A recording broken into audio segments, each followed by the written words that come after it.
Okay.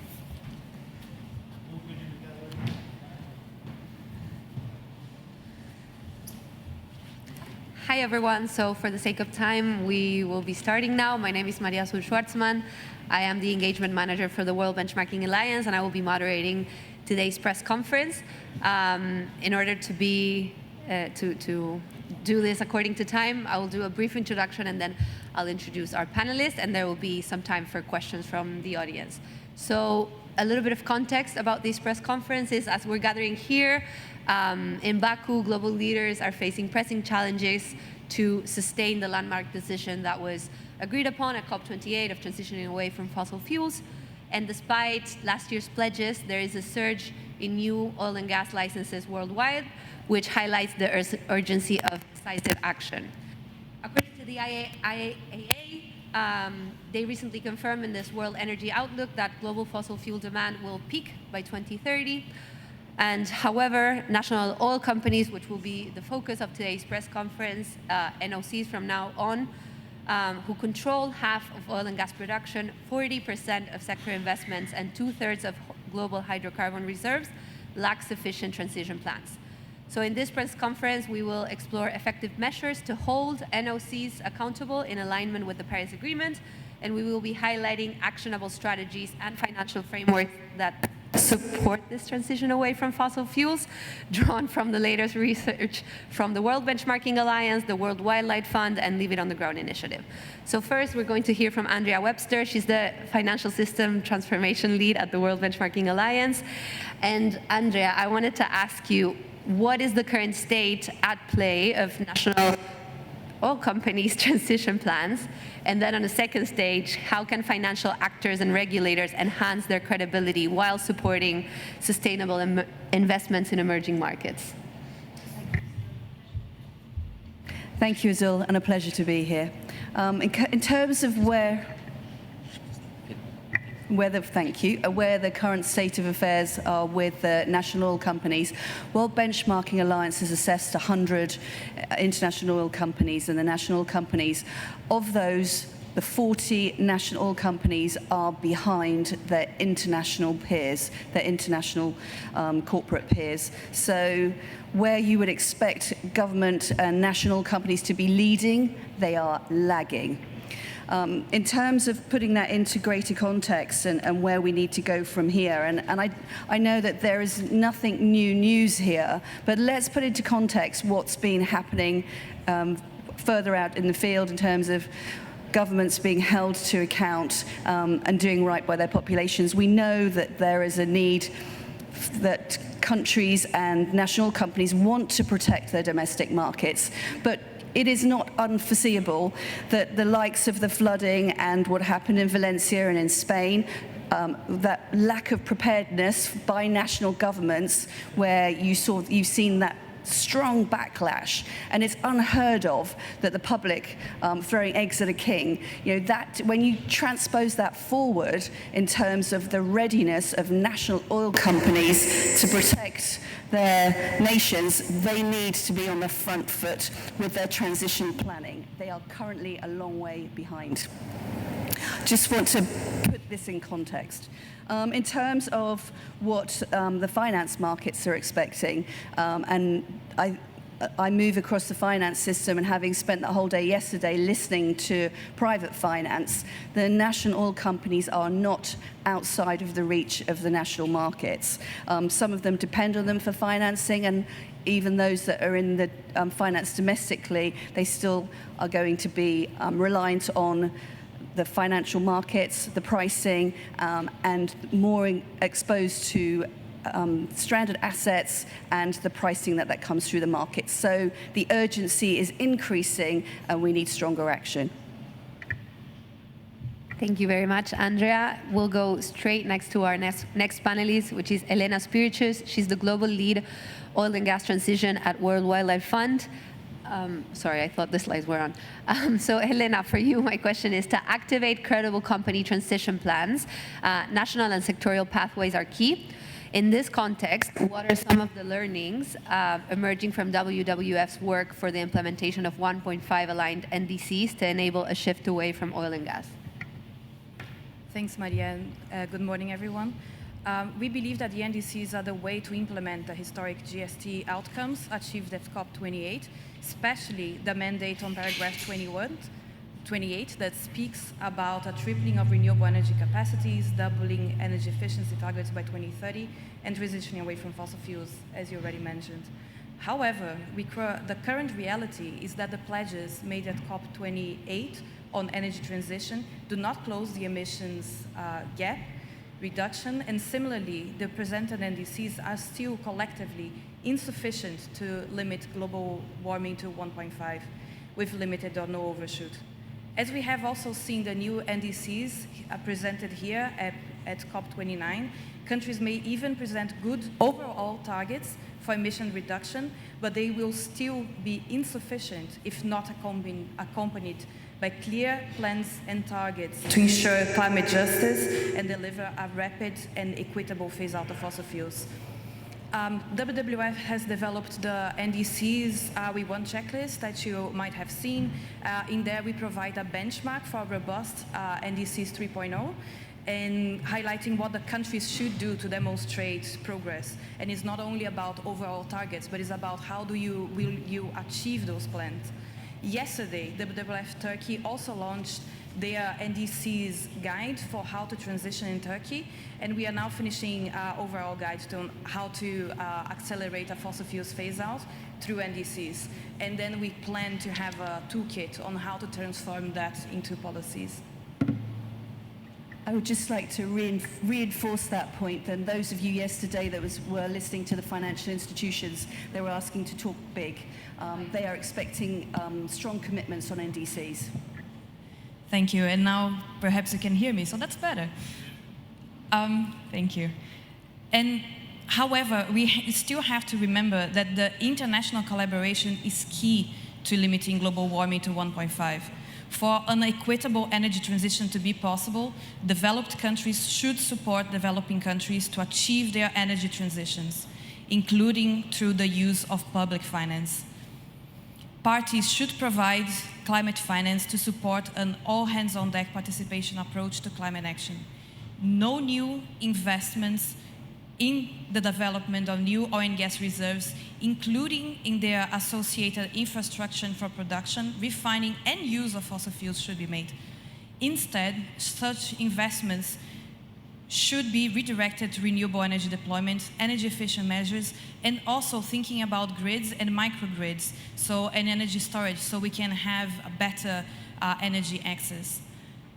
Countries must align public and private finance flows with 1.5 scenarios, that is key, with a pathway consistent to low greenhouse gas emissions and climate resilient development, including elimination of all subsidies for fossil fuels and shifting finance to renewable energy.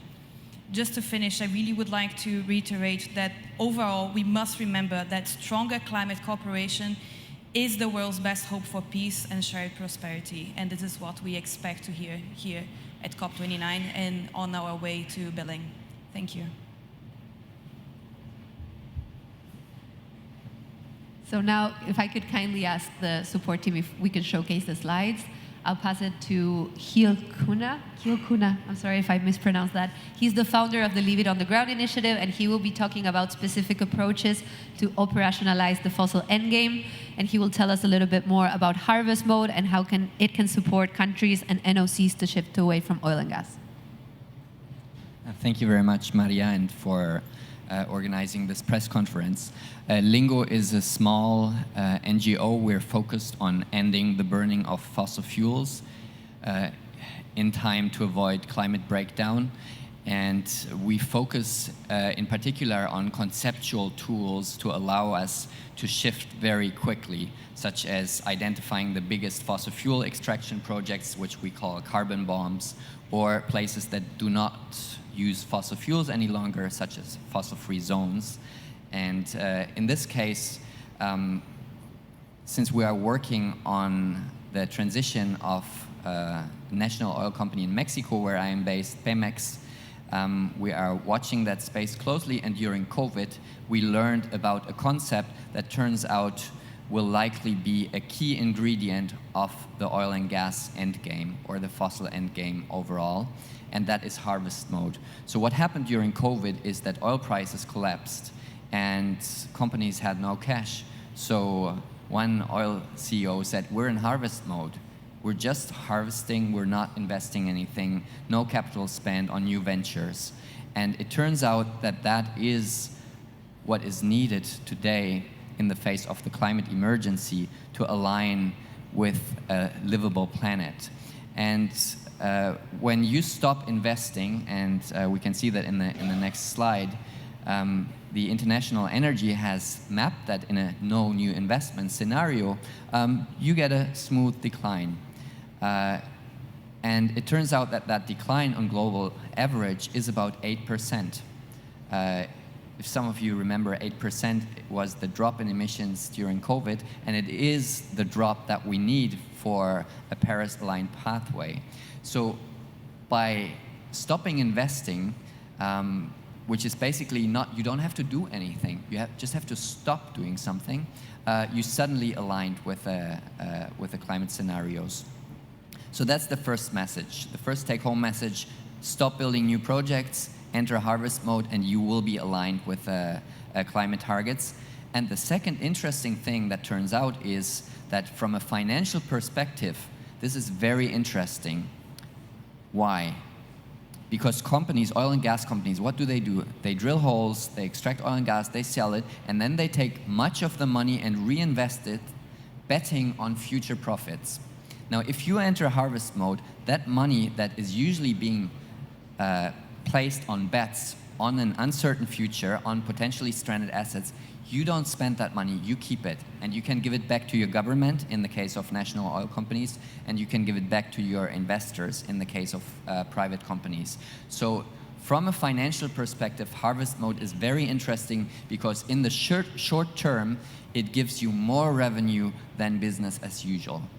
And you can use that additional revenue to transition. You can use it for other priorities in your country. And so it's interesting from a climate perspective. It's interesting from a financial perspective. And we believe it will be an ingredient of the fossil end game, of the move out of fossil fuels. And that's why we have put together a short brief on the harvest mode, which we're publishing today.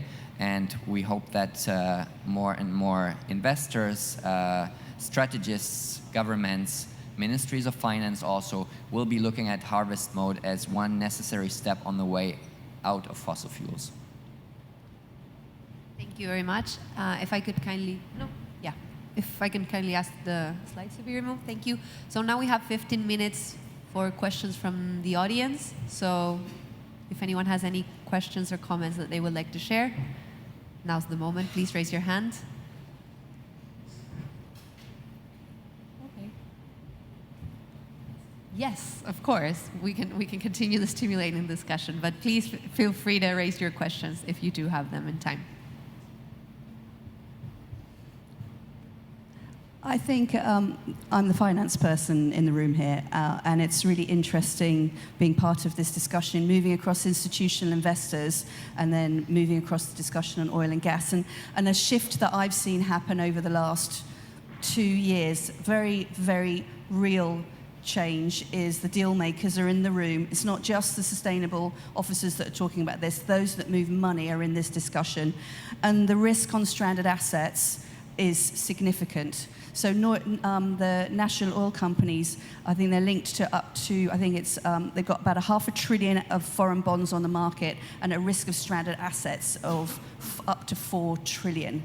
Now, financial markets look at numbers. And when you think about stranded assets, okay, there's a risk where international investors will be stepping away from these countries. But then if you turn this inward looking to these nations that have assets, it's their sovereign assets. And those are going to become stranded assets to those nations as well. Their value will diminish over time. And that source that has created wealth, that has brought in revenue and prosperity, employment, and the services provided by it is going to diminish. So those governments that don't evolve, that don't move to a state of readiness and have a full transition plan, are going to be doing a disservice. So their global competitive advantage is going to disappear. And I think one of the resounding sense that I have across the finance system is that, you know, the energy transition is rearranging the world order, and those national oil companies and governments that are used to having that privilege in the front, that is going to diminish. And that is a really distinct shift that's happening, and why finance wants governments that are negotiating here to go big on their NDCs. If we don't have any questions, I think I can add to what my colleague was saying, is that here at COP29, we are seeing the new NDCs being presented. We are seeing NDCs from the UAE, from Brazil, from the UK. And one thing that we are seeing is that even though countries are trying to get prepared for a 1.5 aligned pathway, that doesn't mean the same thing to each of them. And what we can even see is that even though they have good plans for the overall numbers that they would like to do the emission reduction, we are not seeing proper plans. They are not thinking about how to do those plans on the long term. So what we would actually like to see is for plans for decommissioning of oil and gas platforms, for a change to renewable energy. We would like to see renewables in the place of fossil fuels in the energy matrix. And without having those specific plans, we don't know how is this going to happen. So it's really hard for us to know if those plans are actually going to close the emission gap or not. So it's this kind of details that we would like to see on NDCs, because we really have to think about them as the transition plans for the countries, and they have to be detailed, or else they will get lost along the way.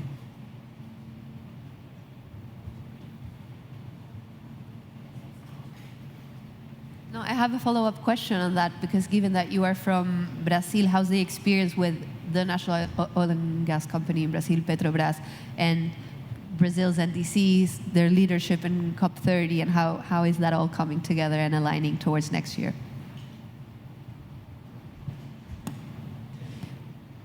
Even though Petrobras is a national oil company, is also an open market company, so it has a very special place within oil companies. And one of the things is that they do participate in the way the NDCs were developed. However, what we would like to see from them, if they are serious about a fossil fuels phase out, as they say they are, because on the Brazilian NDCs, they do mention paragraph 28, but they haven't presented how they are going to do that. So there's 473 new blocks, if I'm not mistaken, in the Amazon area, offshore and onshore. This is not aligned with a fossil fuels phase out, and not aligned in how we would like to see an equitable phase out of fossil fuels. So if Petrobras and the Brazilian government are being serious about the plans the way that they say they are, they should be presenting plans in ways that we know that they can. They should be presenting plans of canceling those blocks in the Amazon, and especially canceling blocks in any areas that are ecologically sensitive, which is quite a lot of them in Brazil. So they are involved in all of the planning, and that's why it's it was a little bit frustrating to see the plans yesterday, because they were not in the level that we would like to see, and we know that they can do it. And I believe Petrobras accounts for 40% of Brazil's GDP, so the incentive is there for them to transition, to make sure that that doesn't become a stranded asset or a loss of income.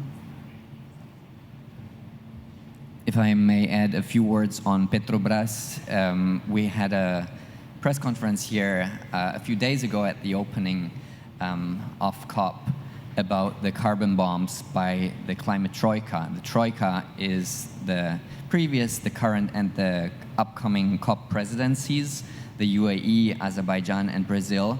And it turns out all three of them have national oil companies, and all three of them are involved in setting off carbon bombs, which are these fossil fuel projects with over a gigaton of potential emissions. And the interesting thing about Petrobras in Brazil is that there are still new carbon bombs being planned. And we believe that that is a key area that requires attention. In Dubai, we have received the mandate by all countries, the consensus to move away from fossil fuels. This needs to be implemented, and of course, the COP presidencies need to be leading that charge away from fossil fuels. So setting off new carbon bombs is the last thing one would like to be doing as a COP, one should like to be doing as a COP president, and we believe that Petrobras has a role to play in that by staying away from huge new fossil fuel projects. Just wanted to share an observation on that comment there, is really of what we need them to step up to do, but also some of the message that's coming through. And the art of the possible. There was a Middle Eastern bank yesterday that was actually floating the idea that those that come to the market, oil companies come to the market with no transition plans, would effectively be debanked. That is quite a phenomenal step forward, but we need more of that, and that shows that it is possible when the intent is there, and when you do, we need that for what you're obviously all hearing, that whole of government approach, starting with the NDCs and people walking the talk. It's really cliche, but it's important. Yes, amazing.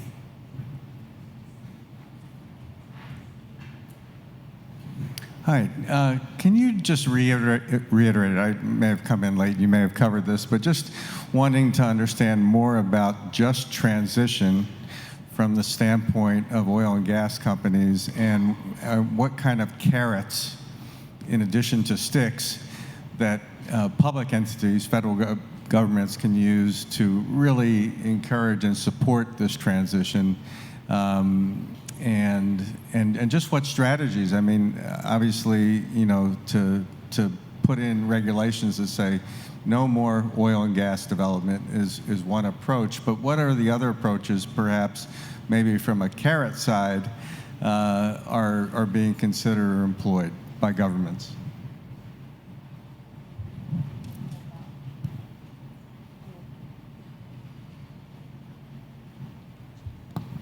Thank you for the question. I think we're going to stay here for 1 more hour talking about this, so I hope you're comfortable. For the transition, for a just and equitable transition, what we mean by that is for developed countries and developing countries to go together, and that we can have better energy access. So if you think about the amount of job creations that come from the renewable energy market, for example, and if you think about for all of the economical benefits that come from having access to energy, I think this is quite a big incentive for companies and for governments to think about the long-term future. And as my colleagues was talking about as well, when you think about stranded assets and how they are expected quite soon, actually, there are quite a lot of projects already going to become stranded assets, it is smart for companies and for governments to think about what comes next. How are they going to be able to do this? And we can already see that the renewables as solar and onshore wind are much more cheap now. They are the cheapest form of renewal of energy at the moment. So it's only smart for you to already prepare your grids for how this is going to be, how this is going to work, and to think about how you are going to reskill and how you are going to prepare your workers. Because in the oil and gas industry has the characteristic that they use much more international workforce, and a workforce that is already skilled on this, so they don't prepare the local communities for that. They don't create local jobs, and they don't take the local communities into their projects. And that's the opposite for renewable energy, where the workers are getting skilled, and there's many other kinds of jobs along the cadeia. Sorry, I lost my English. Along the chain. Thank you. Along the chain that really creates change for the country. Sorry. Yes. I would like to challenge the notion that oil and gas companies need to be incentivized to do something, because as I said earlier, and maybe this was before you arrived, they just have to stop doing something to be aligned with climate and to earn more money. So basically, the answer is right there. You don't need to incentivize them to do something differently. You just have to draw a limit and say you cannot burn down the house further. If you're in a hole, stop digging, and that is what is needed right now. It's not about, give them more money to do CCS or any of those false solutions. It is about stopping digging the hole deeper. And as I have explained, it is financially attractive even. Just to add to that, I think there's an awful lot of work that's going on. There's armies of people working on the just transition, and I would say there's only one transition. There's not just the just transition. We won't transition without bringing people with us. There's a whole slew of activities. I think it's very regional specific because it depends if it's new capacity or transitioning existing. And the carrot and the stick. There are toolkits everywhere on going through this. But I would say look at World Benchmarking Alliance, Just Transition. We've got some pillars of frameworks to guide. Stakeholder engagement is absolutely crucial, and also looking down supply chains. But from tax incentives on training, shifts of subsidies, there are many answers to that question. And with that, we wrap up in time. Thank you, everyone. Thank you for your questions. We can continue the conversations outside. And if you're really interested about just transition and transition planning, we're going to be hosting tomorrow an event in the Brazil Pavilion at 11 a.m. on advancing robust and just transition plans aligned with 1.5 NDCs. So thank you very much, everyone.